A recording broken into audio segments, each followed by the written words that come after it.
to be launching a tasty pastry. It's a low-carb Pop-Tart. It's got 3 to 4 grams of net carbs, and we love this show. This is our best place to be in LA.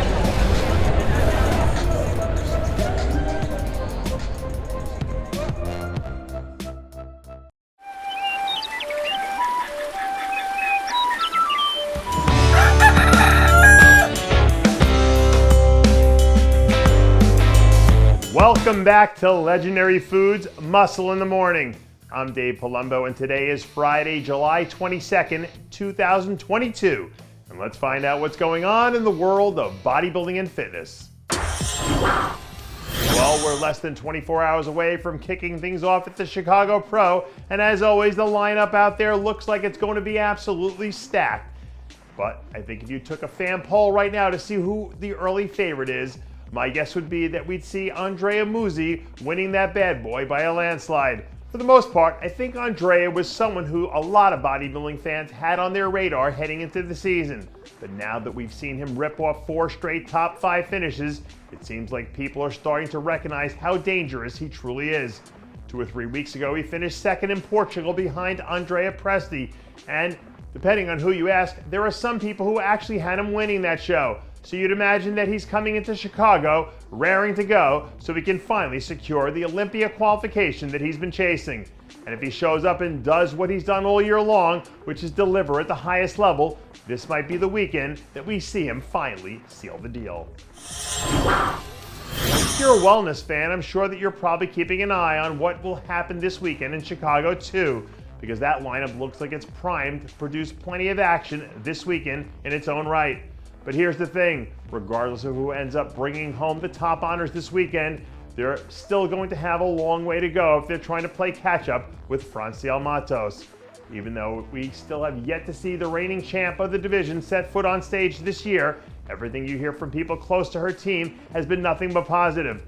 For the most part, things have been pretty much status quo in the division all year long, because we still haven't had any new faces look like they're ready to challenge that core group we saw dominate the headlines last year. So unless we see a breakout performance at a show like Chicago this weekend, or another member of last year's group starts to gain some momentum, she could cruise to a second straight title and really cement herself as one of the founding mothers of the wellness division. In the business world, there's a concept known as loss aversion, which is essentially a way of explaining why people have a tendency to feel the pains of any losses 2 times more than the joy or satisfaction they get from earning a win. But for someone like Charles Griffin, who's done a whole lot of winning lately, loss aversion isn't one of the things that you have to spend a whole lot of time worrying about.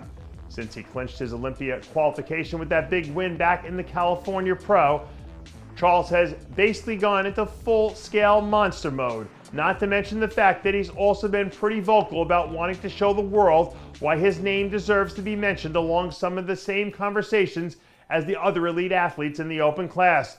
He's not suffering from loss aversion, he's averse to losing. And when you adopt that mindset, there's no telling how far it'll take you. Now, on the flip side, the opposite of loss aversion is something business psychologists call risk aversion.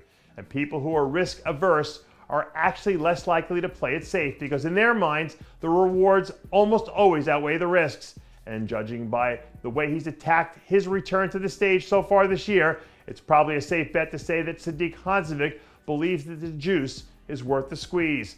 I wouldn't go as far to say that if things hadn't gone the way they did this year, they would have affected his legacy in a negative fashion, but there's definitely a certain level of risk involved with trying to return to men's physique, given how much the division has changed over the past few seasons.